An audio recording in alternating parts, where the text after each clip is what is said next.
Kasih karunia dan damai sejahtera dari Allah Bapa kita dan dari Tuhan Yesus Kristus menyertai kita. Saudara-saudara, dua orang dalam kitab Tobit berdoa memohon kematian.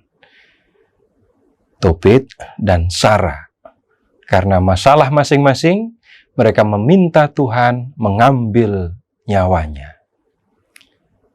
Apa yang kemudian terjadi? Dalam kitab Tobit bab 3 ayat 16 sampai dengan 17 dikatakan begini. Pada saat yang sama, doa kedua orang itu didengarkan di hadapan kemuliaan Allah.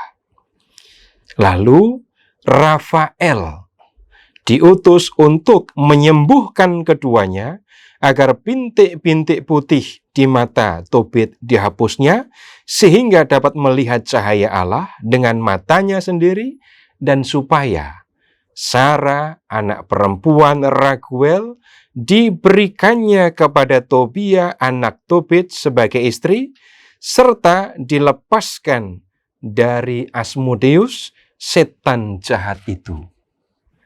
Jadi doa keduanya didengarkan oleh Tuhan, dan kemudian Tuhan mengirim malaikat Rafael untuk menyelesaikan dua persoalan itu sekaligus. Nah, bagaimana Rafael menyelesaikan persoalan ini? Kita akan melihatnya. Kembali, Tobit teringat kalau dia sudah berdoa memohon kematian. Tetapi dia ingat uang atau perak yang dititipkannya kepada seorang kerabat, yaitu Gabael, di Media.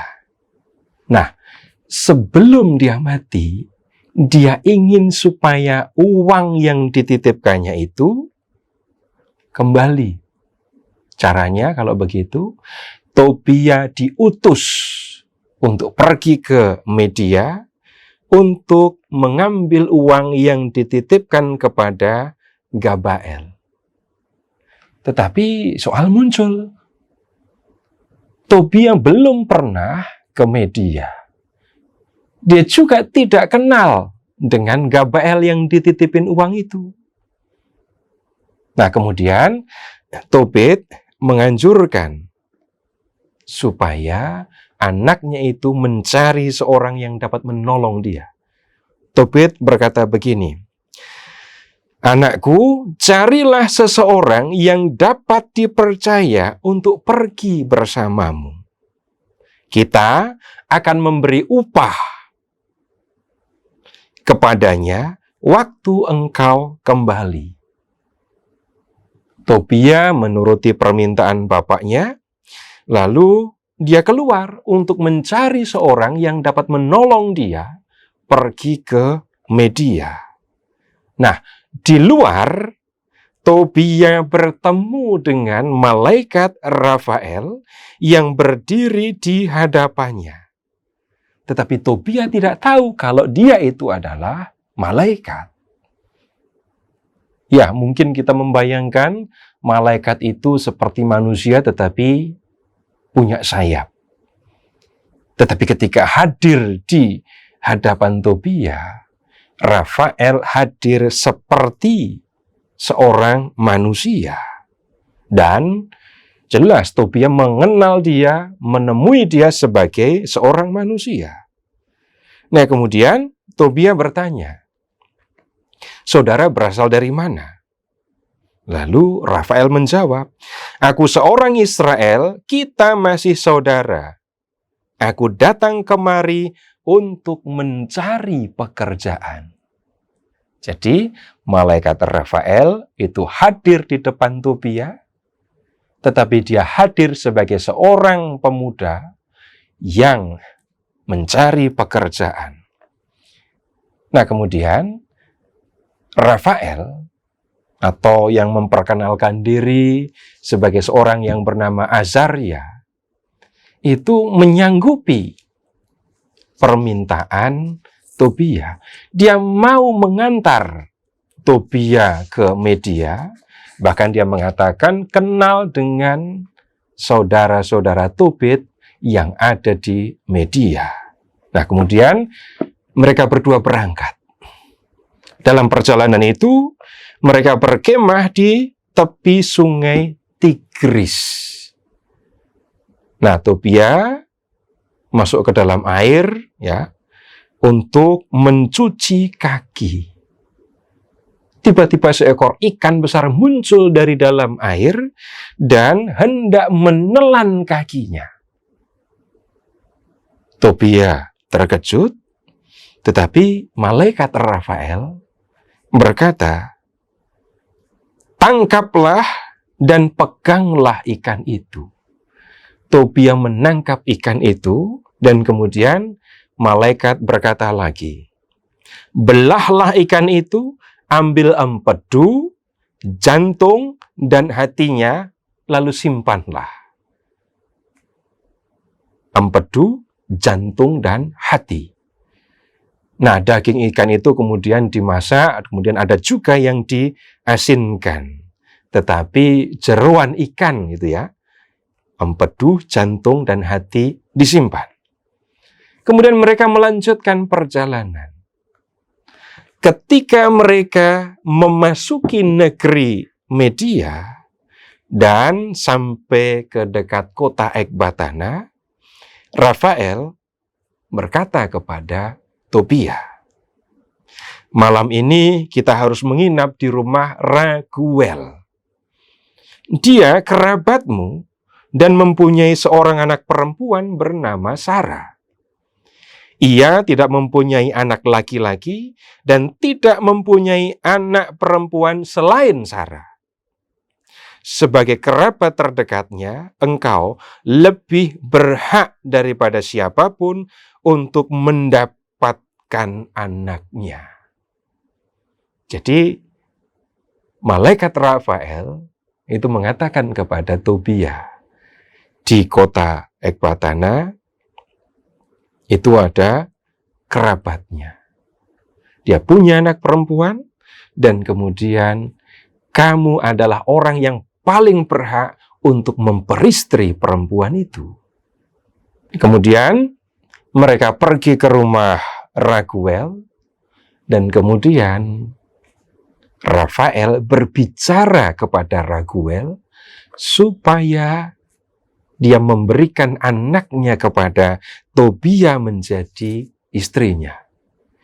Dan Raguel pun menyanggupinya. Begini katanya, "Baiklah, dia kuberikan kepadamu sesuai dengan ketetapan kitab Musa. Sudah ditetapkan dari surga bahwa ia harus diberikan kepadamu. Karena itu, terimalah saudarimu ini. Mulai sekarang, engkau menjadi suami Sarah, dan Sarah menjadi istrimu." Nah, kemudian harus diingat, ada setan Asmodeus yang membunuh suami-suami Sarah. Apa yang harus dilakukan? Apa yang akan dilakukan oleh Tobia menghadapi itu? Malam hari itu mereka kan sudah sah menjadi suami dan istri. Lalu Tobia dengan Sarah masuk ke dalam kamar.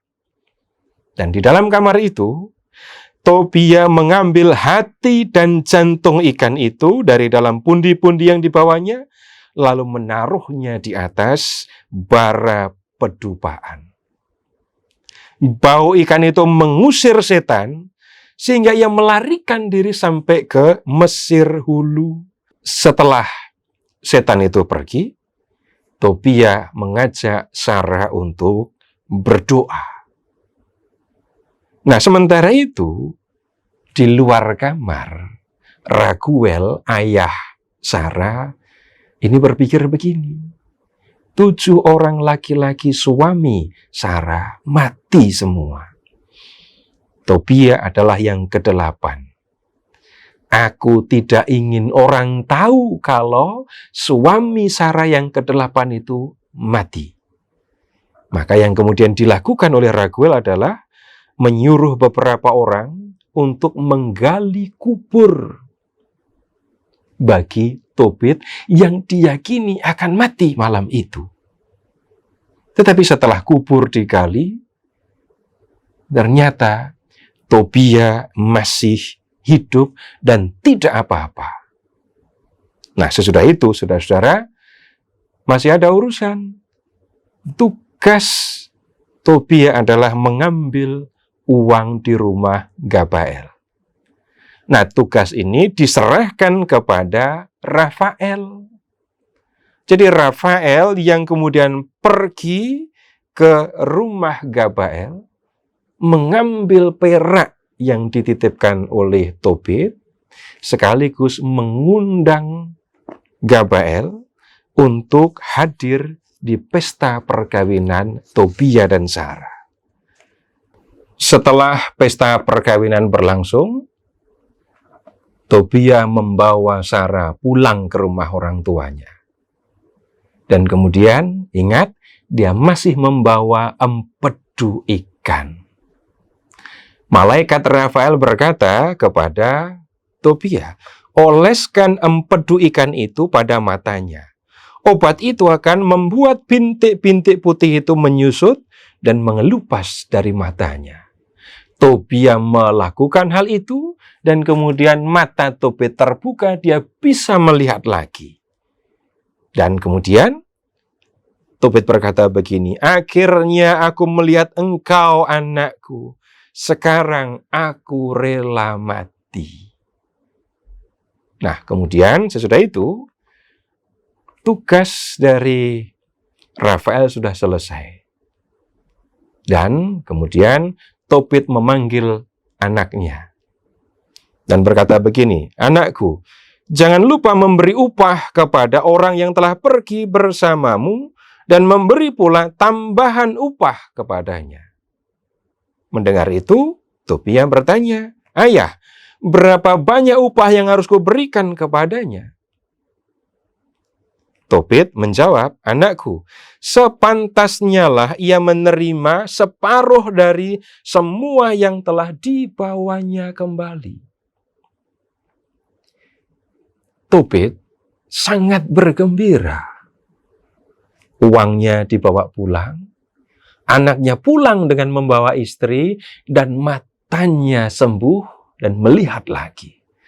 Karena itu dia rela untuk memberikan separuh dari uangnya yang banyak itu kepada Rafael. Nah, kemudian Rafael dipanggil untuk diberi upah. Nah, pada kesempatan itulah Rafael memperkenalkan diri. Dia berkata begini, ketahuilah sekarang, pada waktu engkau dan Sarah berdoa, akulah yang membawa ingatan akan doamu itu di hadapan kemuliaan Tuhan. Dan juga pada waktu engkau menguburkan orang-orang mati. Pada saat yang sama Allah mengutus aku untuk menyembuhkan engkau dan Sarah menantumu. Aku ini Rafael, salah satu dari ke-7 malaikat yang masuk dan melayani di hadapan kemuliaan Tuhan. Rafael memperkenalkan diri sebagai malaikat yang melayani Tuhan, yang membawa doa Tobit dan doa Sarah ke hadapan Tuhan, dan dia juga yang diutus oleh Tuhan untuk menjawab doa keduanya. Nah, saudara-saudara, dari kisah ini kita bisa belajar tentang hadirnya malaikat di dalam kehidupan kita. Dia mungkin tidak hadir sebagai pribadi surgawi dengan sayap, tapi bisa jadi dia hadir dalam rupa seorang manusia biasa yang datang kepada kita, yang memberikan pertolongan kepada kita, yang memberikan penghiburan kepada kita. Bagaimana kita bisa tahu kalau itu malaikat atau bukan? Pergaulan kita dengan Tuhan yang akan menolong kita untuk mengerti bagaimana Tuhan mengirim orang yang sesungguhnya adalah malaikat itu untuk menolong kita. Tentu kita tidak perlu bertanya, kamu malaikatku ya? Mana sayapmu? Nggak perlu mempertanyakan itu. Tetapi kalau kita memperhatikan bagaimana Tuhan menolong kita, Dia bisa menggunakan siapapun, orang-orang di sekitar kita, untuk memberikan pertolongan kepada kita, dan pertolongan yang seperti ini tidak bisa diabaikan, tapi sebaliknya harus disyukuri. Terpujilah Allah, Bapa yang telah mengasihi kita, yang telah mengaruniakan anaknya yang tunggal untuk menyelamatkan kita, dan yang telah mengutus Roh-Nya yang kudus untuk menuntun kita di jalan keselamatan.